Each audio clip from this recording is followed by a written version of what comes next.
Hi, how are you doing? This is Pastor Cheryl. Today's reading, according to, the Synoptic Gospels that we've been going through, is Repent or Perish and Parable of the Barren Fig Tree. Two little parables, two little stories. Anyway, it's Luke 13, 1 through 9. It's kind of a little on the long side, so I'm making a little longer video of the last one.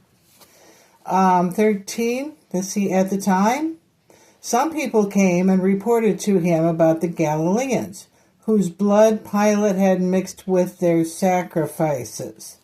Ugh. And he responded to them, "Do you think that these Galileans were more sinful than all the other Galileans because they suffered these things? No, I tell you, but unless you repent, you will all perish as well. Or those 18 that the tower in Siloam fell on and killed." They apparently had an accident. "Do you think they were more sinful than all the other people who live in Jerusalem? No, they had an accident. No, I tell you, but unless you repent, you will all perish as well." Parable of the barren fig tree. Verse 6. And he told this parable. A man had a fig tree that was planted in his vineyard. He came looking for fruit on it and found none. He told the vineyard worker, "Listen, for 3 years I have come looking for fruit on this fig tree and haven't found any. Cut it down. Why should it even waste the soil?" But he replied to him, "Sir, leave it this year also, until I dig around it and fertilize it. Perhaps it will produce fruit next year. But if not, you can cut it down." Okay. Are you like the fig tree that produced no fruit? We have a second coming up shortly, and a rapture coming up shortly. The whole world is supposed to be vandalized. It's supposed to be before Christ comes. And I think the second coming, though, a lot of it has a lot to do with our sun, with those corona holes acting up, with the earthquakes and whatever. And they're beginning to find out that they said that it would be like, the days of Noah before, that flood hit.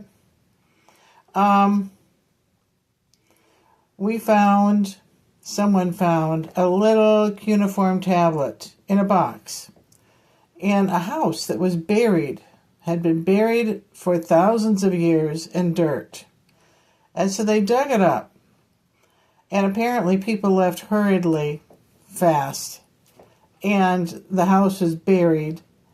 And the little cuneiform tablet survived. And it said that they were having a problem with a lot of earthquakes and volcanoes going off and the same stuff we're having now. I think the sun or the star system is on a cycle. When in doubt, check science. I think it's a cycle. They blame, people on the earth and they're sinful and they're bad people and stuff. Really? I think they're about the same as they always have been. Really?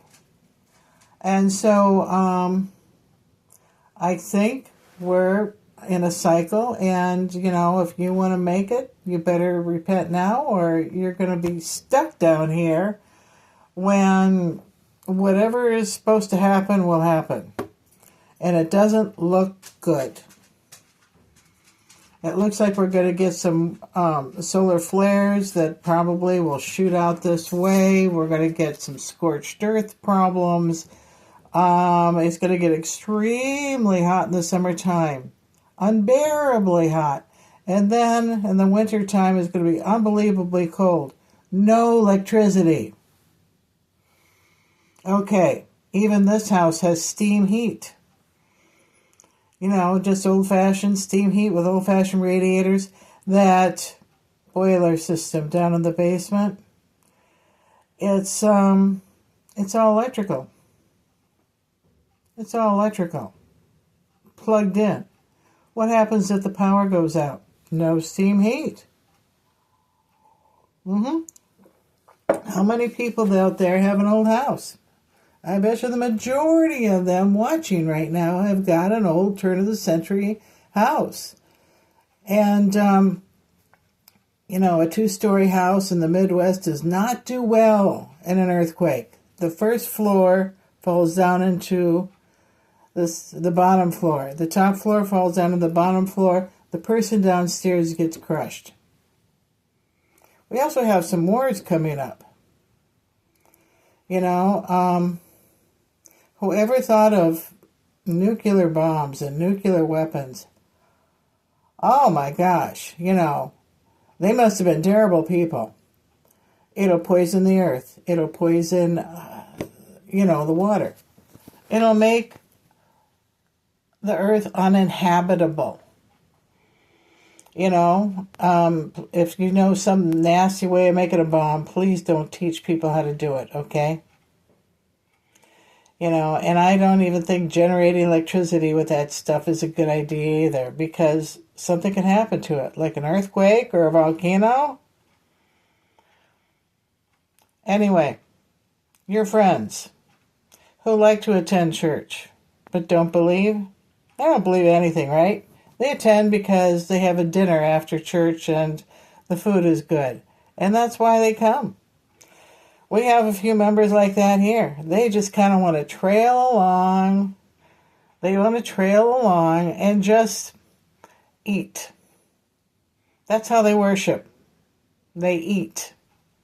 And when it comes to the sermon and listening to the sermon, they want to talk during the sermon, and through the whole worship service, they want to talk and chatter. I, as a pastor, am insulted.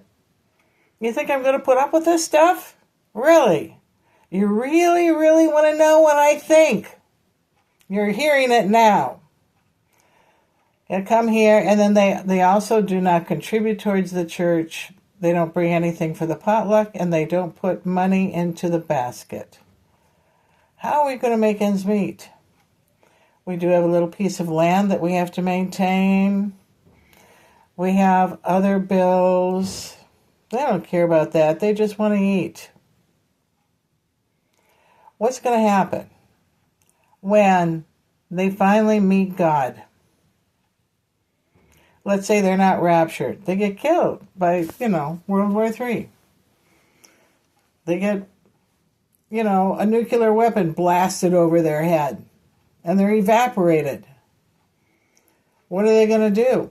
Or worse yet, they survive and they get kidnapped by, Russian soldiers and put into a concentration camp and forced labor, if they're lucky. Or just left there to starve. And then when they die, meet God, what are they going to do? You want them to make that rapture. Think about that. You want them to make that rapture. You better make sure they make that rapture. Do you get it? I get it. And so, anyway, we will have more sermons, little short sermons, and little 10-minute things, okay, on this longer section. Get liking the channel. You want to hear something that's pretty honest? Talk to me. I will see you tomorrow, okay? I'll see you. Bye-bye.